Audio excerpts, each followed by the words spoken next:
A loud click, followed by a soft purr, indicated that the engine was on. I raised my gaze and confirmed that we were ready to go, kissed my girlfriend goodbye, and crossed the street towards the bus. Love you. I'll be back by 4 a.m. Did you make sure to have your keys on you? I don't want you waking up the roommates again. I shook my jacket so that she could hear the keys tingling and gave her a smile. The engine roared louder, indicating that the driver was getting impatient, and I entered the bus with a hop. I walked straight to the back and stared through the window. I saw her get on her bike and make her way back to Alfara. We drove away from the deserted, dusty parking lot. This was to be our last scheduled practice. We were being driven to a chicken slaughterhouse in the plains of Albacete as part of our food inspection module. The bus was loud with the voices of other students. We had just come back from a 2-month-long practice period that veterinary students take during their 5th year. We hadn't seen each other in a long time, so we had a lot to tell. "Hey man," said a voice coming from the front of the bus. "I heard you went to that cool aquatic park. Did you get to have a close contact with any of the animals?" The student stood and made his way to the back seats with me. "Yep, it's the largest oceanarium in Europe," I uttered. "And no, we didn't get that much contact with them. Most of our work was down in the lab. I did assist with the sea lion surgery, though." The other pupil gave me an approving pat on the back and continued. "Well, I've become a master of dog neutering, so..." He made a dramatic pause, and giving me his best Corleone impression, he added, "I'm going to make you an offer you can't refuse. I'll spay your dog for free, and you'll get tickets for me and my girl at that oceanarium of yours, eh?" We both laughed, and then proceeded to complain about how unlucky it was that we were going to spend our last practice as veterinary students locked up in a chicken slaughterhouse. On top of that, chickens are to be slaughtered during the night so the different meat derivatives can be ready to sell the next morning. After a while chatting, my friend decided to go back to his seat to nap it off. We had a long ride ahead of us. The radio was on, barely perceptible under the sound of the engine. I listened carefully and cringed at the violence of the populist nationalist rhetoric that our newest political party was spouting. To my dismay, I noticed that some of my fellow students in the front seats nodding approvingly. I searched my pockets looking for my phone and unrolled my headphones. Soon enough, my favorite podcast started playing, and I forgot about the radio. I braced myself and proceeded to rest my head against the window. A clicking sound filled my ears. I opened my eyes wide. I had probably fallen asleep. The podcast had finished a long time ago, and everyone else seemed to be asleep. The bus was in silence. I unplugged my headphones and listened carefully. There it was again, loud and clear. I rubbed my eyes with my fists and looked around trying to locate the source of the sound. Was there something wrong with the bus? Was it coming from outside? I stared out the window, scanning the dark field surrounding us. It was pitch black outside, even though the moon was supposed to be full. I assumed it must have been an especially cloudy night. After staring for a while, I started noticing weird spots of light. They seemed to hold a soft, nearly imperceptible greenish glow. They were in pairs. Were those eyes? It was louder this time, and spooked the living shit out of me. What was it? A loud zoom echoed, indicating that we had just entered a long tunnel. The lights were placed at long intervals and illuminated the inside of the vehicle intermittently. I saw that the driver was no longer sitting at his place. He was standing curved over one of my sleeping peers.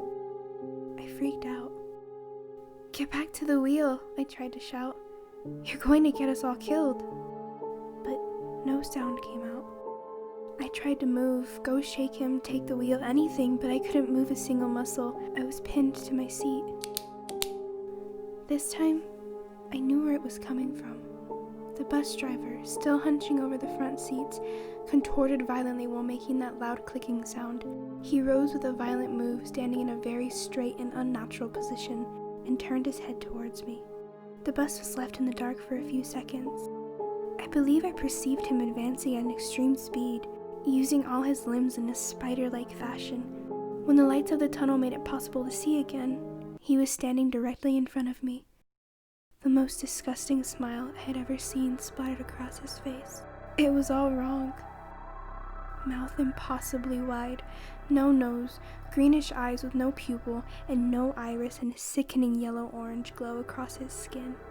The thing rose one of its fingers up to its mouth and made a hush gesture. I saw its mouth bend and project until it looked like a trumpet, rows of needle-like teeth pointing outside. Without breaking its visual contact, it bent over the person right in front of me and stuck that monstrous appendix on his temple, making loud clicking sounds as it fed. Was that its laughter? I think that's about when I passed out. Next thing I know, I'm getting down from the bus, visibly in shock. Everyone is acting normal, apparently. We're already back from the farm.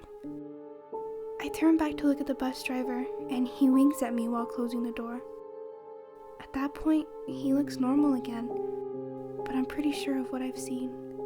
I walked robotically all the way back to my house, visibly confused, and got in bed. The next day I woke up still feeling numb from the previous night. At this point, it felt more like a very vivid dream, and I really wasn't going to try to talk about it with anyone. My girlfriend had already left the apartment, and I was thankful for that. I didn't feel like I could talk to her right now. I took a good long shower, walked the dog, ate some breakfast, and turned on the TV. At that very moment, I received a notification on my phone. It was from El País, our main journal. It talked about the upcoming electoral debate. I stared at my phone in horror. There were very visible marks on the temples of some of the candidates. I stared at the TV screen as the images passed by. I recognized those very same marks in other politicians, football hooligans, religious extremists. I turned off the news. It was too much to bear, and I felt sick to my stomach. This was about 2 weeks ago. I've seen the same marks in hundreds of people since. I seem to be the only one noticing them. Some of these people have begun changing too. Features distorted, orangish skin, glowing eyes. At night, I can still hear the clicking laughs. They get closer and closer. Yesterday, they came all the way to my room. They stopped at the door and just stared at us asleep. My disgust and fear for them has started to become pure hate, and that's how I know sooner or later they're going to get me too. Tonight, I've decided to put an end to it. That's why I'm writing all of this down. I want you guys to understand why I did it. As I finish writing these words, I start hearing the clicks down the hall, but I know they won't get me.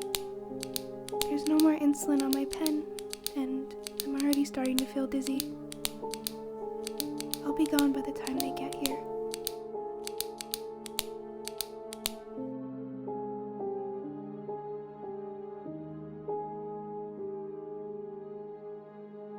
Hello, thank you for watching.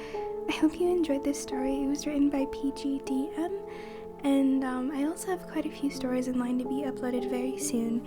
It might just be far in between because my semester is wrapping up soon, so I have finals and other stuff like that to deal with, but once I'm done, I'll definitely have more of a steady upload stream. I also wanted to give a special thank you to P.A. Nightmare, who is not only a close friend, but also my first Patreon, which I should mention, I now have a Patreon if you'd like to contribute, but of course you don't have to, but there will be a link in the description. Anyway, thanks again for watching, and if you want to stay updated, check out my Twitter or join my Discord, and those will also be in the description. Have a great day and stay safe.